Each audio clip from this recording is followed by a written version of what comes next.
بال نوچے جا رہے ہیں اور پھر ان میں تیزاب چھڑک کے دھوپ میں تڑپنے کے لیے چھوڑا جا رہا ہے، گلے کاٹے جا رہے ہیں اور شاہرگوں میں پیٹرول بھر کے جب پھیپڑے پیٹرول سے بھر جاتے ہیں تو لاشوں کو آگ دی جاتی ہے اور رقص بسمل کے تماشے دیکھے جاتے ہیں۔ دیکھیے اس وقت ہماری حالت، آقا کریم کی امت کے حضور کے امتیوں کا اس وقت کس چیز کا تقاضا ہے؟ کیا ہم کونے کھدرے میں لگ کے بیٹھ جائیں یا اس دین کے لیے میدان عمل میں نکلیں گے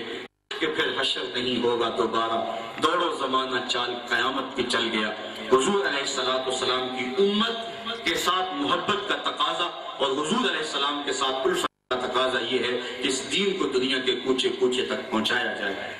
دین کے ساتھ، حضور کے ساتھ محبت کا ایک تقاضا یہ ہے کہ حضور کی امت میں اتحاد و اتفاق کی کوشش کی جائے، امت کو مزید ٹکڑوں میں تقسیم نہ کیا جائے، بانٹا نہ جائے۔ اور آقا علیہ السلام فرمایا کہ میں کعبۃ اللہ کو اس طرز پہ تعمیر کرنا چاہتا ہوں جس طرز پہ جو ہے وہ حضرت ابراہیم علیہ السلام نے تعمیر کیا، لیکن یہ جو موجودہ تعمیر ہے، حتیم کو جو ہے وہ چھوڑا گیا ہے اور باقی حصہ تعمیر کیا گیا ہے، یہ قریش کا انداز تعمیر ہے اور انہوں نے کسی وجہ سے کہ ان کے پاس اتنا سرمایہ نہیں تھا اتنی جگہ چھوڑ دی۔ فرمایا میرا جی چاہتا ہے کہ اپنے باپ ابراہیم کی طرز پر اس کو دوبارہ تعمیر کروں، لیکن میں قریش کے اندر پھوٹ پڑنے کے ڈر سے اس کو اس طرز پہ تعمیر کرنے سے رکا ہوا ہوگا۔ آپ بتائیے حضور چاہ بھی رہے اور کام بھی ایسا ہے کہ جس کام کو حضور اپنے دادا محترم کی سنت کے طور پہ جس کو زندہ اور اس کا احیاء کرنا چاہتے ہیں، لیکن اس میں پھوٹ پڑ رہی ہے۔ حضرت مجدد الفسانی رحمت اللہ تعالی علیہ فرماتے ہیں، آپ فرماتے ہیں کہ سنت کا احیاء 100 شہیدوں کا ثواب ہے، لیکن یہ بھی سن لو اگر کسی چیز میں امت کے اندر افتراق پیدا ہو جائے تو اس کا ترک کرنا ہوگا۔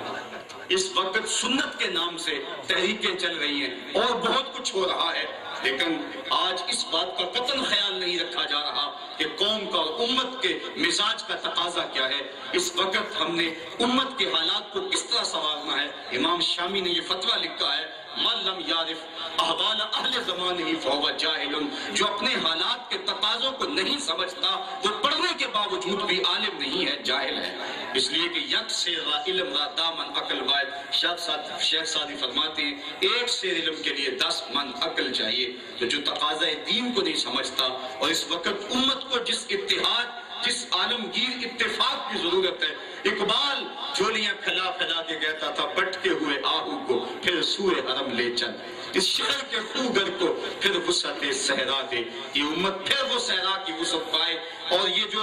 خانوں کے اندر تقسیم ہو گئی، مختلف رنگوں، گروہوں اور فرقوں کے اندر بٹ گئی، اس کو دوبارہ ایک مرکز پہ جمع ہونے کی ضرورت ہے۔ اور اگر یہ اپنی سراہ پہ نہیں آتے، امہ کا عالمگیر اتحاد نہیں ہوتا، یہ یک مشت نہیں ہوتے، وہ کیا کہا تھا، تمہاری داستان تک نہ ہوگی داستانوں میں۔ آج امت کا جو تقاضا ہے، اس وقت جو دین کا تقاضا ہے اور حضور کے ساتھ جو پیار و الفت کا تقاضا یہ ہے کہ وہ امت کے اتحاد کے لیے کوشش کی جائے اور اس جد و جہد کے اندر مقدور پر اپنی کاوشوں کو شامل کیا جائے۔ نہ یہ ہے کہ ہماری گفتگو، ہمارا عمل امت کو مزید تقسیم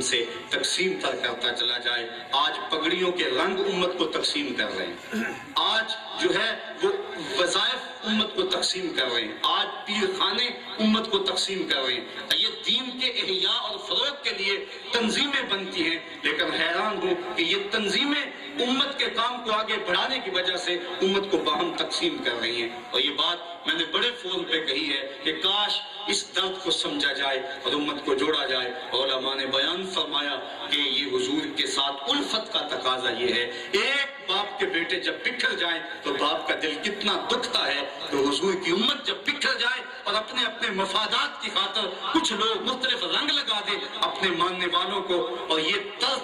درس اور یہ سبق پڑھائیں کہ اپنا پیر پیر، دوسرے کا پیر بندہ، اور وہ 2 قدم آگے بڑھ کے کہیں بندہ کیا بندے کا پتر بھی نہیں ہے، ہم تو یہ بھی سمجھنے کے لیے تیار نہیں۔ سلسلے المشائخ کنفس واحدہ، مشائخ ایک جان ہوا کرتے ہیں، لیکن ہم نے اس کو مختلف خانوں میں تقسیم کر دیا، تنظیمیں پھٹ گئی، سیاسی گروہ بندیاں ہو گئی، مذہبی گروہ بندیاں ہو گئی، یہ کیا رنگ ڈھنگ بن گئے۔ تو حضور کے ساتھ محبت کا تقاضا یہ ہے کہ حضور حضور کی امت کو جوڑا جائے۔ میں اس آستانہ نور میں حاضری پر ہمیشہ فخر کرتا ہوں کہ ہمارے بزرگ، ہمارے شیخ حضرت قبلہ زیدہ مجدہ، ان کی سوچ ہمیشہ آفاقی رہی ہے، اور امت کے اتحاد اور امت کی یگانگت کے لیے ان کی تگ و تاز بھی اپنی جگہ پہ موجود ہے، لیکن جس ستھری اور نکھری ہوئی فکر کو وہ پیش کرتے ہیں، یقیناً اس وقت امت کے زخموں کا وہ مرہم ہے۔ اس فکر، اس جو ہے وہ سوچ کو آگے بڑھایا جائے، اور آستانہ عالیہ نقشبندیہ مجددیہ چودہ شریف، جس کی خاک کے ذروں سے بھی نور نکلتا ہے، چگنوں کی طرح روشنی دیتا ہوا ایک ایک ذرہ آج آفاق کے اوپر اس کی روشنیوں کو بکھیر دیا جائے اور آفاق کے اندر اجالے کر دیے جائے۔ دماغوں میں سے آؤ دلوں کی طرف، بڑھاؤ قدم منزلوں کی طرف، فقیروں کی صحبت بڑی چیز ہے، کبھی آؤ ان محفلوں کی طرف۔ مریدان باصفا، آپ اپنے شیخ سے محبت رکھتے ہیں، الفت کا رشتہ بھی ہے، سال کے بعد اس پہ بھی آتے ہیں، ان کو بھی آپ پیرانہ سالی کے باوجود آپ کہتے ہیں کہ ہمارے گھروں میں، ہماری بستیوں میں آئیں، اور وہ آتے ہیں اور آپ کی بستیوں میں رونق دیتے ہیں، وہاں اجالے لا کے بانٹتے ہیں۔ لیکن کیا آپ کو ان کا رشتہ صرف اس حد تک ہو کہ سال کے بعد وہ آ جائیں اور سال کے بعد وہ چلے جائیں؟ نہیں، ایک ایک لمحہ دل کا ربط اپنے شیخ سے ہونا چاہیے، اور اگر یہ نہیں ہوتا ہے تو پھر مرید کبھی بھی اپنے شیخ سے فیض اور روشنی نہیں پا سکتا ہے۔ جو فکر وہ آپ کو دیتے ہیں، بانٹتے ہیں، اس فکر کو دل کی ایک ایک پرت میں سجا لو، اور پھر وہ تمہیں چین سے نہ بیٹھنے دے، آفاق کے گوشے گوشے کے اندر گھومو اور اس فکر سے چراغاں کر دو، اور کائنات کے جو اندھیرے ہیں ان کے اندر روشنیاں پھیلا دو۔ اگر تم ایسا کرتے ہو تو پھر اپنے شیخ کی روح کو بھی تسکین پہنچاتے ہو، اور یقیناً وہ تمہارے اوپر اپنی مزید الطاف و منن کی بارش کریں گے۔ لیکن اگر آپ ان کے ساتھ یہ ربط اور یہ تعلق نہیں رکھتے، صرف سال کے بعد آ جانا یا کبھی ان کو بلا لینا، کوئی مصیبت بن جائے تو دعا کے لیے کہہ دینا، صرف اگر یہی ربط ہے تو یہ ربط طریقت نہیں ہے، یہ تو کسی اور کے ساتھ بھی ہو سکتا ہے۔ آئیے اس ربط کو مضبوط کریں، اس تعلق کو پختہ کریں۔ شیخ تو روح کی ایک ایک نس میں سمویا ہوا ہوتا ہے، شیخ تو زندگی کی دھڑکنوں میں شامل ہو جاتا ہے، شیخ تو انسان کے ایک ایک قدم پہ اسے رہنمائی دیتا ہے۔ حضرت مجدد الفسانی علیہ رحمہ فرماتے ہیں، تم تو شریعت بھی شیخ کے عمل سے سیکھو، یعنی تمہارے جو اعمال ہیں، تم نے جو فقہ سیکھنی ہے وہ بھی شیخ کے عمل سے سیکھو۔ ہر وقت شیخ تمہاری نگاہوں کے سامنے ہو، اور ہمارے طریقت کے لوگوں نے جو تصور شیخ کا درس دیا ہے وہ اس مفہوم کے اندر ہی ہے، تاکہ اس کی صورت کبھی بھی تم سے اوجھل نہ رہے۔ اگر یہ رشتہ و پیوند تمہارا قائم ہو جاتا ہے تو اس کی برکات طریقت کی تمہیں نصیب ہوتی ہیں، ورنہ کتنے لوگ ہیں جو دعویٰ محبت کا ایک دوسرے سے کرتے ہیں لیکن وہ دعوے میں صادق نہیں ہوتے۔ تو ساتھی آؤ ہم اپنے شیخ سے، اپنے مربیوں سے، اپنے محسنوں سے اپنی الفتوں کے رشتے کو مستحکم کریں۔ بالخصوص اس وقت یہ آپ کے لیے خوش بختی ہے۔ مجھے بڑی اچھی طرح یاد ہے کہ ایک بہت بڑے شیخ کی زیارت کے لیے ہم گئے، ملاقات ہوئی، بعد میں میرے ساتھی پیر بھائی پوچھنے لگے کہ آپ نے ان کو دیکھا، آپ کی ان کے بارے میں رائے کیا ہے؟ تو میں نے ان کو کہا تھا کہ اللہ کا ہر بندہ اور جس کو اللہ تعالیٰ نے روح اور نور باطن کا دیا ہوا ہے وہ بڑا روشنی کا مینار ہے، لیکن بات یہ ہے ہم جہاں بھی گئے ہیں ہمیں اپنا شیخ چھوٹا نظر نہیں آیا بلکہ اپنا شیخ بڑا نظر آیا ہے۔ اس لیے آپ لوگ اس حوالے سے فخر کر سکتے ہیں۔ ایسے نہیں ہے کہ اپنے شیخ کے بعض معتقدات کی وجہ سے تمہیں شرمندگی ہو کہ تمہیں کوئی پوچھے تمہارے شیخ کا یہ عقیدہ اور یہ فکر، اور تم اس کو گول مول کرنے کی کوشش کرو۔